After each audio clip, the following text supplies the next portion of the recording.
Programme में एक दफ़ा फिर आपको खुशामदीद कहेंगे। ब्रेक पे जाने से पहले हमारी गुफ्तगू जारी थी। मौजूद मेहमान हमारे साथ तशरीफ़ फरमाए जावेद सिद्दीकी साहब और उनके साथ डॉक्टर मोहम्मद शहबाज माहिर मौशियात हमारे साथ टेलीफोन लाइन के ज़रिए मौजूद थे और मुल्क की जो मौशी सूरत हाल है और सियासी सूरत हाल है उसके हवाले से गुफ्तगू कर रहे थे। ब्रेक पे जाने से पहले डॉक्टर शहबाज हमारे साथ लाइन पर मौजूद थे। अभी कुछ देर बाद दोबारा रब्ता हो जाता है। बहरहाल आपने इंटेंट की बात की, मैं बिल्कुल इस बात से मुतफिक हूँ कि इंटेंट क्लियर होती है, पता होता है कि इंसान की सोच क्या है, वो किस तरह काम करना चाहता है। बहरहाल अब आगे की बात की जाए कि मौके को गनीमत जाना जाए और आपने जैसे कहा कि अगर शफाफ इंतखाबात होंगे तो मामला हल की तरफ जा सकते हैं। अब एक मसला ये है कि पाकिस्तान में दो तिहाई अक्सरियत जो है वो अब किसी के पास नहीं आ सकती। बज़ाहिर जो पाकिस्तान का कुल सियासी निज़ाम ऐसा, सियासत में मुफाहमत की गुंजाइश रहनी चाहिए, तहम ऐसा माजी में नहीं हुआ और ख़ास तौर पे जब आपके पास था ये सुनहरी मौका तो उस वक्त मुफाहमत का रास्ता इख्तियार नहीं किया गया। क्या अब मुफाहमत का रास्ता इख्तियार किया जा सकता है? एक आपके बड़े प्रोमिनेंट लीडर हैं, वो ये फरमा रहे थे कि जी वो फ़लाना जमात को हमसे बात करनी चाहिए, उसको हमसे बात करनी चाहिए। तो जब ये आपके पास मौका था, जब आप मुफाहमत कर सकते थे, लोगों से डायलॉग कर सकते थे, मुफाहमत को छोड़े, जब आप उनसे बात कर सकते थे, तब आप उनसे हाथ मिलाना पसंद नहीं करते थे। क्या इस चीज़ का इदराक अब हो गया है कि लोगों के साथ बात करनी चाहिए, सियासत के अंदर गुंजाइश रखनी चाहिए? मेरे ख्याल में ये तो आप समझ में आ गई होगी बात। अर्ज़ कीजिए, आपको पूरा मौका दिया जाएगा, फरमाइए। देखिए, ये तो आपकी बिल्कुल बात सिरे से गलत है कि पहले हमारे में मफाहमत का और इसका रास्ते नहीं थे और ये नहीं थे। इख्तियार की गई थी आपने? नहीं, बिल्कुल आपने तो इख्तियार असम्बली के बिल्कुल अंदर इख्तियार पहले, की गई थी, सुनिए, बिल्कुल इख्तियार आप की सिरे गई से थी। गलत कह रहे हैं, मैं लेकिन सिरे से इसका पहला सिरा आपके हाथ में दे रहा हूँ। सुनिए, जी आपके जो प्राइम मिनिस्टर थे उन्होंने पहली स्पीच में पता है क्या कहा था? मैं इनमें से किसी को नहीं छोड़ूंगा, इनको मैं भागने नहीं दूंगा, मैं इनके गद्दे निकलवाऊंगा। आप ये मुफाहमत हो रही थी। अच्छा मुझे बाहर जाकर नहीं कह रहे थे, आपने मुझे मुझे कहा ना, मुझे जवाब आपने देने मुझे दें या तो इल्जाम आप लगाया जवाब ना। देने नहीं, नहीं। आपने तो आपको गुफ्तगू मेरी का बात आगाज ही तो आपको क्या तो मैं मेरी सिरे से बात सुन गलत हूँ, लेना, मैं सिरे तो से गलत हूँ? मेरी ये बात सुन लेना अपोजिशन फिर। को जेलों में तो डाल फिर रहे थे, आप ये मेरी सिरे पूरी से बात, गलत है? जैसे मैंने आपकी बात सुनी, नहीं, इसी तरह मैं आप मेरी आपकी बात बात सुने। सुन रहा हूं, आप इसकी आप वजाहत मुझे एक फरमाएं। बात आपने बताएं, मेरा उनका नाम लेकर जुमला कहा कि आपने जुमला सिरे से गलत है। आप जरा इसकी देखिए, इस्लाह जुमला फरमाएं। आपका ये पहले गलत, से ये पहले सही से था? गलत था। नहीं, उनका अल्फाज गलत क्या थे, क्या था उनके इसके अल्फाज अंदर? क्या थे? मैं अल्फाज दोहरा देता हूं। देखें, इनको मैं चेयरमैन साहब छोड़ूंगा के नहीं, मैं इनको जेलों में डालूंगा, इनके मैं पानी जिनकी बंद वजह से करूंगा, मैं मुल्क इनके तबाह और एसी बर्बाद हुआ, निकलवाऊंगा। ये अल्फाज भी शामिल अरे करें, लाहौल जिनकी वाला वजह से मुल्क अपोजिशन की तबाह और बात कर रहे बर्बाद थे, हुआ, आपने चाहे जिनकी वो वजह से नहीं। अपोजिशन हो। अब आपके आप मुझे ख्याल में तो बताएं, आपके अलावा पूरी आज दुनिया ही गलत आज थी। आप मुझे बताएं, आपकी आप नजर इलेक्शन में से तो आप मुझसे वो ना करें। अब आप जरदारी या जवाब दें जो आपको वो करेंगे। जरदारी या नून डॉक्टर साहब लीग को या लाइन कोई पे भी लेता हूँ, पार्टी जरा उनसे आज वो इलेक्शन करता से हूँ। क्यों भाग आपने रही मुझे है? ये सिरे से गलत कर इसलिए दिया। भाग रही है कि अवाम आपको ने खान साहब आज के तनकीद बयानिए का को। निशाना आज जो आज इस हाल पे सर, पहुंचे या तो उसकी आप वजह मुझे भी यही जवाब है। देने दें या फिर आप तो आप खुद ही आप प्रोग्राम कर जवाब लें। नहीं दे रहे, आप अकेला आप तो प्रोग्राम कर काउंटर लें। मुझसे वो कर रहे हैं। नहीं, आपने तो मेरे ऊपर कहा तो मैं फिर सिरे से आपने गलत कर रहा सवाल ही हूं, तो ऐसे किया, आपको अब मेरी आपने बात सुननी सवाल किया पड़ेगी। है तो मैं मैंने तो जवाब दूंगा सवाल ना। किया, आपने मुझे या कहा तो फिर कि आप पूरा प्रोग्राम अकेले अच्छा, कर लें। हुसैन थेबो साहब लाइन पर मौजूद है भाई, नहीं सीनियर नहीं, एंकर हैं। एक देखें, सुने सुने सुने जरा देख लें, सुने ना, गुफ्तगू सुने देख सुने। लें। हुसैन थेबो साहब को लाइन पे लिया, जरा ये सुनते हैं। आप मुझे सीनियर जवाब एंकर देने हैं। देंगे, नहीं सवाल नहीं, कर रहे जवाब हैं, तो आपने या तो तो हम आप पे प्रोग्राम इल्जाम अकेला कर लगाया है देते ना। फिर। हुसैन थेबो साहब एंकर हाँ पर्सन है ना, सीनियर एंकर है, हाँ। हमारे बड़े अच्छे दोस्त हैं। अब जरा उनको मौका देते हैं ना, जरा उनसे सुने। हुसैन थेबो साहब, बहुत बहुत शुक्रिया आपका प्रोग्राम में वक्त देने के लिए। सर बहुत शुक्रिया। पहले तो ये बताएं कि ये टॉपिक क्या चल रहा है जिस पे जो आपका जी ये जी इतना थेबू साहब, मैं इंटरेस्ट अभी है। बताता हूँ। ये ज़रा पाकिस्तान तरीके इंसाफ के हमारे पास एक नुमाइंदे यहाँ पर मौजूद है। वो ये फरमा रहे हैं कि माजी में इन्होंने मुफाहमत का रास्ता इख्तियार किया, बकौल इनके कि इनके पास गुंजाइश मौजूद थी, तहाम जिन्होंने पाकिस्तान को लूटा उनके लिए इनके पास गुंजाइश नहीं थी, इसलिए उन्होंने किसी से बात ही नहीं की। और मैंने अभी ये सवाल इनके सामने रखा है कि जितने भी अपोजिशन के लोग थे, वो चाहे किसी भी सियासी जमात से आ रहे थे, इनकी नज़र में वो सारे के सारे चोर थे। क्या ऐसा नहीं हुआ?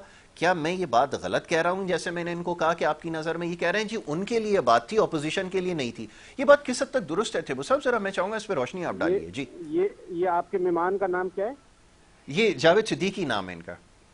अच्छा जी, अब ऐसा है कि मैं अभी लाहौर में हूँ, तो जी जी यहाँ पे मुख्तलिफ लोगों से मेरी रात में भी मुलाकात हुई इसी इलेक्शन के बारे में। ऐसा ही टॉपिक छिड़ी कि भाई इमरान खान का क्या हुआ, मतलब इमरान खान ने ऐसा क्या किया। तो सब लोग इस बात पे मुतफिक थे, जो पीटीआई के सपोर्टर भी थे, जी जी कि जब खान साहब पावर में आए तो इससे पहले तो बड़े बड़े जबरदस्त किस्म के उन्होंने नारे भी लगाए, जी उन्होंने जी अपने स्लोगन भी बनाए, उन्होंने अपनी मैनिफेस्टो भी बनाए, उन्होंने 1 करोड़ नौकरियां, 50 लाख घर, सूबा फलाना, और हम उसको लात मारेंगे और हम इसको से नो कह देंगे और हम इसको यूं कर देंगे।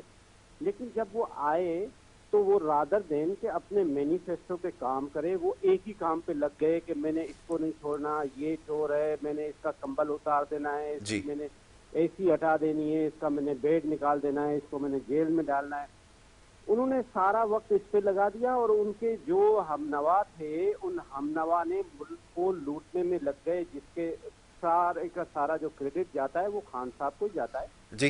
जो उनकी मोहतरमा थी, उनके लिए हमारे लिए इज्जत है, लेकिन ये है कि जब आप बिल्कुल। पब्लिक प्रॉपर्टी बन जाते हैं, जब आप मुल्क के प्राइम मिनिस्टर बन जाते हैं, जब डेमोक्रेसी, तो मैं आपसे सवाल करूंगा कि आपकी मोहतरमा जो मिसेस थी वो क्या कर रही थी?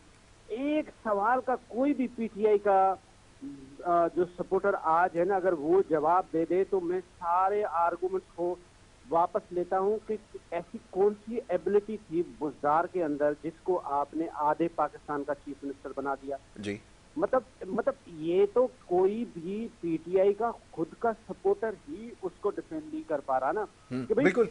बुज़दार की कौन सी क्वालिफिकेशन थी, मतलब जिसको आपने आधे पाकिस्तान का, जहां से आपने प्राइम मिनिस्टर बनना था, जिस बात का आज आप भुगत रहे हैं कि आपकी बेड गवर्नेंस, आपके डीसीओ, आपके डीपीओ कोई खातून बेच रही होती थी और वो उसके रेट लग रहे होते थे, और वो ये कौन सी काबिलियत थी इस बंदे के अंदर? बाकी बातें तो बाद में आते हैं। अगर हम प्रैक्टिकली देखें तो पाकिस्तान में कोई प्रोडक्टिव काम नहीं हुआ इस पूरे टेन्योर में। पाकिस्तान को पीटीआई की हुकूमत ने तबाही के उस जगह पे ले गए, जो मैं समझता हूँ वो जो 16 महीने वाले आए उन्होंने भी उसको भुगता आके और जी।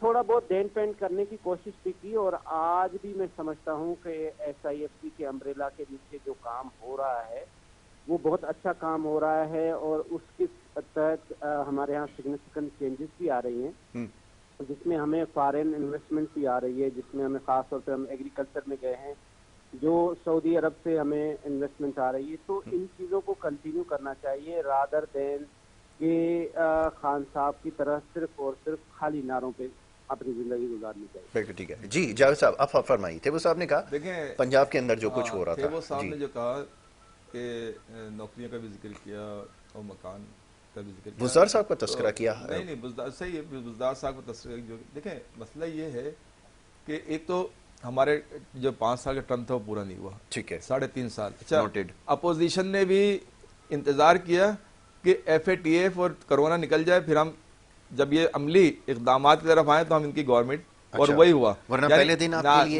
वरना मौलाना साहब पहले दिन मोशन पहले दिन फाइल कर देनी चाहिए। ये तो मौलाना साहब कह रहे थे, ये मैं नहीं कह रहा। अच्छा, ये मौलाना साहब कह रहे थे कि जी हमें असेंबली में जाना चाहिए। प्रैक्टिकली तो नहीं किया, प्रैक्टिकली इसीलिए नहीं किया कि उन्हें पता था कि इस वक्त मुल्क क्राइसिस जिन हालात में से गुजर रहा है, नहीं, जिस तरह नहीं था, FATF की वजह से आपके ऊपर पाबंदियां लगी हुई थी बहुत सारी, उसको हल करवाया। अच्छा, दूसरी बात यह है कि देखें, काम अच्छा या बुरा इसका फैसला मैं बार बार कहता हूं कि चंद अफराद नहीं करें, ठीक है, जिनके ऊपर असरात हुआ है मुल्क और कौम के ऊपर, वो फैसला करें। अब हमारे यहाँ अभी तक ये रिवायत है कि चंद अफराद बैठ के कि इसको गिराना है, इसको उठाना है, इसको लेके आना है, इसको लेके आना है।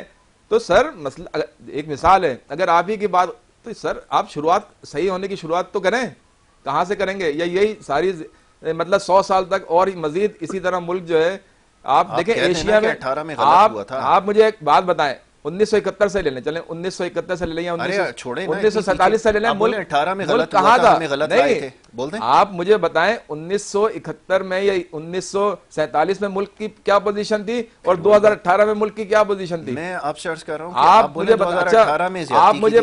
आप मुझे बताएं, मियां साहब जब आए थे, मियां साहब और ये जरदारी साहब या पीपल्स पार्टी, नून लीग, MKM और ये दूसरी जमातें, जमात इस्लामी, मजहबी जमातें, ये सब जब थे, आपको पता है कि पहले हमारी यहाँ जो चीजें आती थी वो आती थी जर्मनी से, इटली से, जो आपने रक्शे भी देखे होंगे, मोटरसाइकिलें भी देखेंगे, बहुत सारी।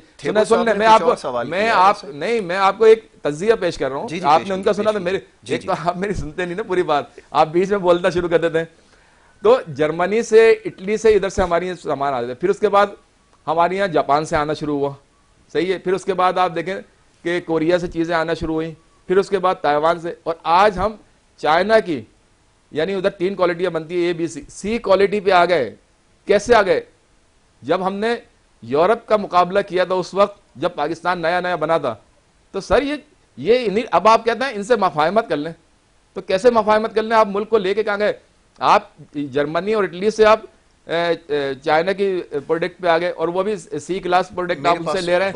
आप लोगों के ऊपर लोगों की परचेजिंग पावर यहाँ पे आ गई। मैं थे वो साहब की तरफ नहीं, मेरे पास नहीं, कम है। मसला ये कि आप इल्जाम बरा इल्जाम नहीं करें। और फिर दूसरी बात ये है कि अगर देखें, अगर नवाज शरीफ ने देखिए, सुने जो कुछ किया, नवाज शरीफ ने अच्छा काम किया होगा, लोग उसको सिलेक्ट करेंगे। जरदारी साहब ने अच्छा काम किया होगा, उसको सिलेक्ट करेंगे। पीटीआई ने अच्छा, लेकिन आप अवामी राय को अहमियत ही नहीं देते।